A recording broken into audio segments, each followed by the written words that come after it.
Hi, hello guys. So, nakita ko ito sa isa kong friend na nag-post sa Facebook kay Old School Pinoy. Kaibigan ko siya pero siya isang DDS. So, nagtaka ako. Sabi ko, bakit nakinontent si Pepsi Paloma? At ang sabi niya na pag-usapan, ano ba talaga nangyari kay Pepsi Paloma? Tapos itong si Darelia pala ay gagawa ng movie na about dun sa kay Pepsi Paloma. Ito, natatandaan ko itong kaibigan kong ito si Old School Pinoy na nakasama dun sa Made in Malacanang. Kasi kaibigan at malapit talaga siya kay Darelia. So ngayon, bubuksan nila at nagawa sila ng movie na about naman kay Pepsi Paloma. So hindi ko alam kung ano pinupunto nito.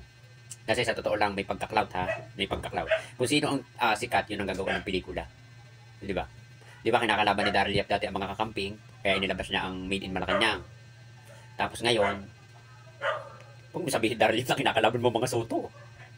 Dahil nakasuporta ang mga Soto sa kasalukuyang administrasyon, na ang sinusuportahan mo ngayon is mga Duterte, tama?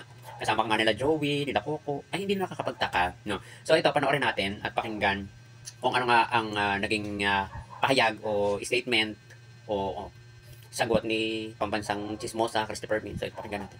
Lumagot ka! Nirate ka ba ni Vic Soto? Christopher Min in the house. Walang respeto. Ako, ang tingin ko kay Direk Daryl ay isang witty director. Natutuwa ako sa kanyang mga atake paminsan-minsan. Pero this time, hindi mo ako kasama sa gusto mong palabasin. Ano ang gusto mo, Direk Daryl? Ang wasakin? Si Bossing Vic Soto Correct. sa tagumpay ng The Kingdom? Anong gusto mo? Ang wasakin din? Ang nalalapit na pagkandidato ni dating Senate President Tito Soto? Correct. Kaya mo ito pinalulutang? Ang wasakin mo rin ang imahe ni Joey De Leon? Ano? Anong Correct. gusto mo palabasin dito? At ikaw pa siguro ang isa sa pinakahuli na maaaring maglatag ng kwento ni Pepsi Paloma kahit pa magkababayan kayo sa Olongapo, wala kang alam. Alam nyo, Madam Christopher Min, hindi na dapat tinatanong yan. Malinaw na ito ay isang paninira. No? Para wasakin ang mga Soto.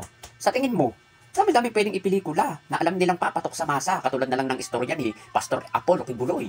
Di ba? Bakit ayaw niyang isa pelikula yun kung paano nagsimula, kung paano yumaman, kung paano nakakalusot sa mga kaso.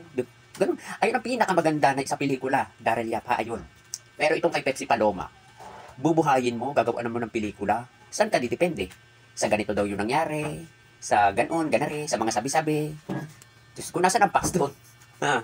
Ngayon, wag mong panatilihin sa pagkatao mo, Daryl Yap, ang pagiging clout. No, alam namin DDS ka, pero huwag ka namang manira ng tao. No, ikaw ay magaling na direktor. So, gamitin mo yung galing mo sa tama, hindi yung gumawa ka lang ng pelikula para may masira ka na tao at para may protektahan ka at maprotektahan mo yung mga pinoprotektahan mo o sinusuportahan mo. Huwag ganun. Di ba dati nasa Marcos ka? Tapos ngayon, ang gawin mo ng pelikula, yung Confidential Fund at saka yung kay Pastor Apollo Kibuloy, mas maganda yun. Pero itong kay Pepsi Paloma, mas matanda pa yata ako sa iyo eh. Wala nga akong alam doon, tapos ikaw may alam. Oo, may pinag-aralan ka, pero saan ka nakadepende? Di ba? Sasabi daw, gano'n daw, pakidaw daw. Ganun makailam. Tama yung sinabi ni Christopher Min. Paninira. No.